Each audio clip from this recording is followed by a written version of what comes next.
Inside number 10 yesterday, a moment of history. Boris Johnson marking his resignation as party leader with staff and family.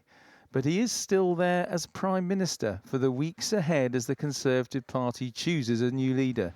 Is that sustainable? Yes, according to the newly appointed Education Secretary. The Prime Minister has said that he is going to go. He has also said that he is not going to do anything that would unfairly tie the hands of his successor.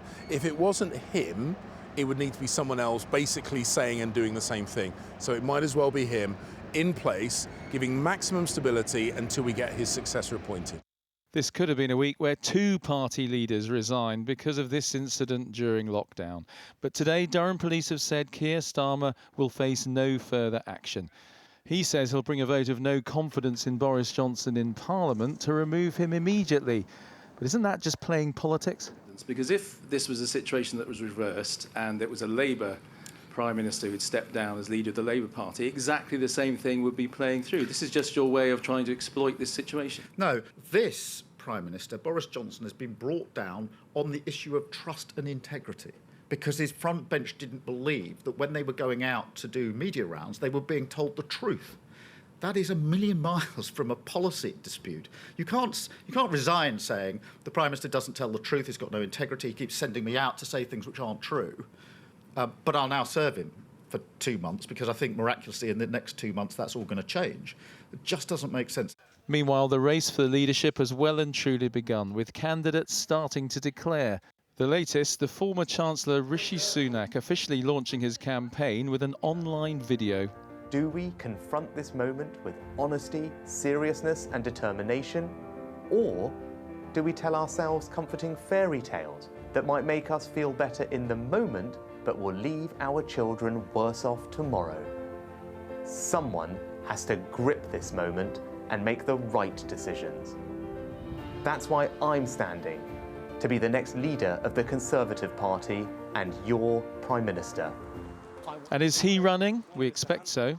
Will you be standing for the leadership? Former Foreign Secretary Jeremy Hunt says we'll have to wait and see. And there are plenty more where they came from. Andy Bell, 5 News. We'll be back with Andy live in a moment. But like he said, the big question is now who is going to replace Boris Johnson? Well, Westminster is awash with would-be Prime Ministers. Let's take a look at some of the favourites for you tonight. And not a lot has changed since yesterday. These are still the main contenders.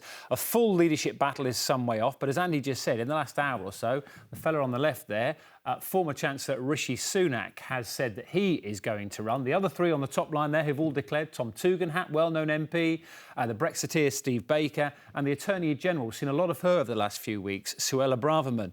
Down the bottom here of our screen are some of the other expected runners, so we may be hearing from them in the coming weeks. Eventually, Conservative MPs will whittle down those candidates. They have to be backed by at least 8 of their colleagues.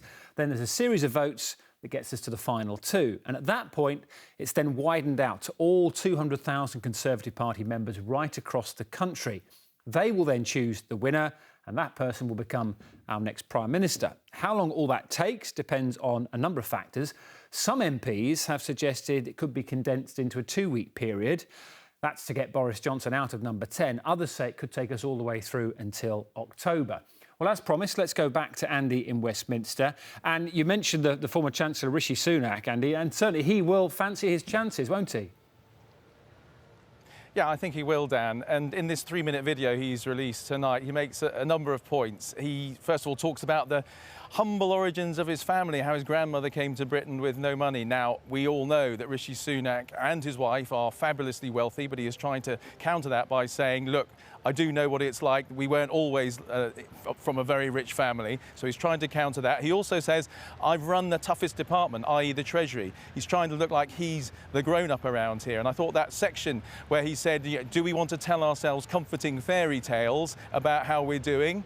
I wonder who he's thinking about there when he's referring to that sort of idea. Or do we want to start making some tough decisions? So I think he will want to portray himself as a serious guy who will balance the books and who knows about the Treasury. But there will be a lot of people already, we've heard from some MPs, some people who don't like him, saying Rishi Sunak's been part of the problem for the last few months. He's been putting up taxes too much, and they won't be voting for him. But I think he certainly will be a very serious contender.